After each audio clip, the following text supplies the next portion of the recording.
Who are you? Apparently, we're back. Who am I? I'm Where's Laurie. Bobby Diablo? He's right there. He's taking over the show. He's Bobby Diablo. He's the host. Whoa. I'm just the interloper.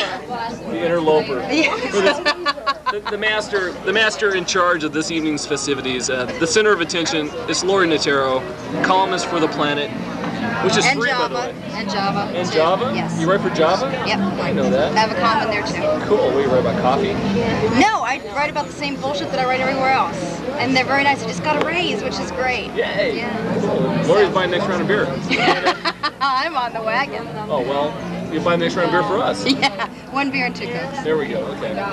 Oh, man. Okay, check it out. Laurie, okay, she speaks really well. I mean, of course, you just saw that.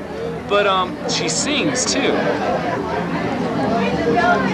You're a big Janis Joplin fan. What are you singing? Yeah. Well, actually, I tried to do some Janis Joplin stuff, but it didn't work out because I didn't have that kind of range, and my throat was bleeding, and I was spitting out big chunky fleshes of meat. It was a record deal. Just walked by. Yeah, that's my friend Tony. But anyway, we had this party, and it was a party for The Planet, and it was like our big coming out party, like a debut party. And so we had scheduled a bunch of different bands to play, like Beat Angels and the Pearsons and Flathead and Newton, some really good bands. And so Charlie, who's our account executive over at The Planet, suggested that I get a band together and do something under the name of Crack Flounder, which is another story in itself, which dates way back to the State Press days, to a slight little joke that we played, which was Crack Flounder came about. It was late one night, we were on deadline. The next night we had to go to print.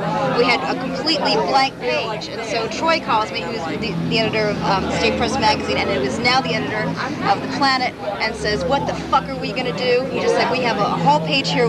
How are we gonna fill it?" I'm just like, well, "Let's just make something up." So we invented this band, and Troy was in the band, I was in the band, and so was Dave Purcell, who was another. And we came up with Crack Flounder. We caught a lot of shit for that because it was. Some people said it was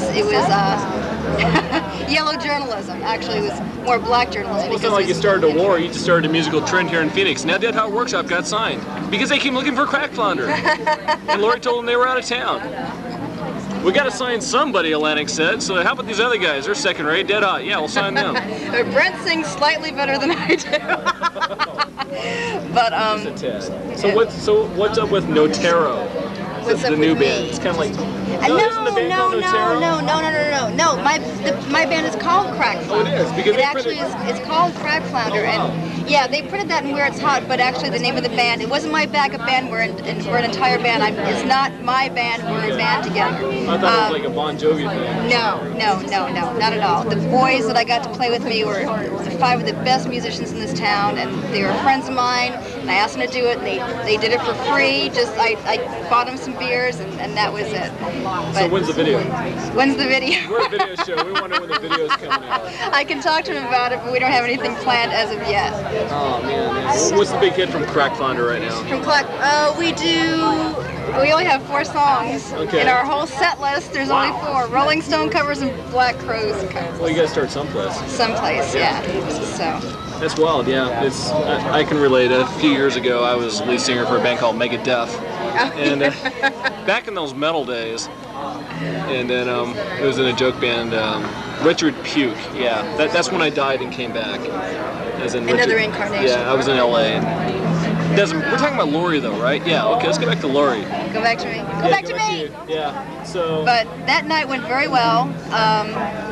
It went very well, and I have to thank those guys because they're great. They're great. Right, arm. Should we go back to some more of your storytelling? Sure. Yeah. Ask me a question. All right, cool. Well, check it out. KSR video on Bobby Diablo with the soon-to-be well-famous Laurie Notaro. She's well-known around ASU, and we'll get into a little bit about her popularity around campus. But in the meantime, here's some videos, and we'll be back. Some people read my stuff. Of course, I've been writing for the State Press magazine for the past 4 years. And then I've just recently moved over to Planet, which is a new magazine that a bunch of old State Press people kind of came together and started. So we're working on that. We're much happier there than we were there. Both publications are great, but I like where I am now. So you guys should pick up The Planet. That's my plug for that. Pick it up, and if you own a business, fucking buy an ad to save our ass. But yeah, but anyway, it's kind of embarrassing because like I said, I don't really know what to say. It's kind of like being at maybe like the gynecologist's office, right? And if there's any girls out here who've had like pap tests and breast exams and things like that, I know it makes guys uncomfortable, but guys have girlfriends, so you should know these things, you know, about it.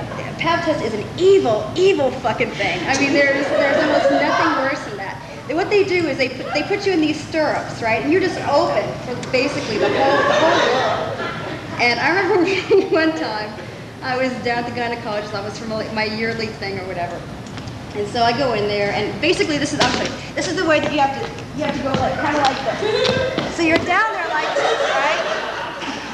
So I'm down there, and so I'm waiting for the doctor to come in. And so if you can, anybody, well, no, you guys are fine. Okay, nobody peek. But so I'm sitting down here, and I'm waiting for the doctor to come in. And she comes in, and so she's like looking all around. Now underneath me right here, I'm like sitting like this, right? I'm laying down on this big table.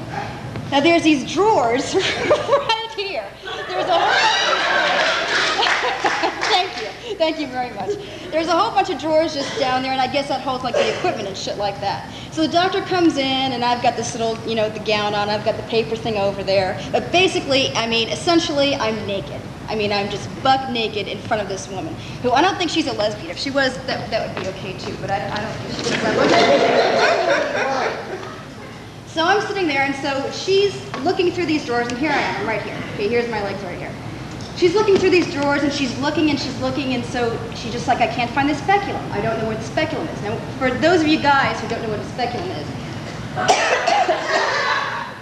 it looks like a big pair of salad tongs.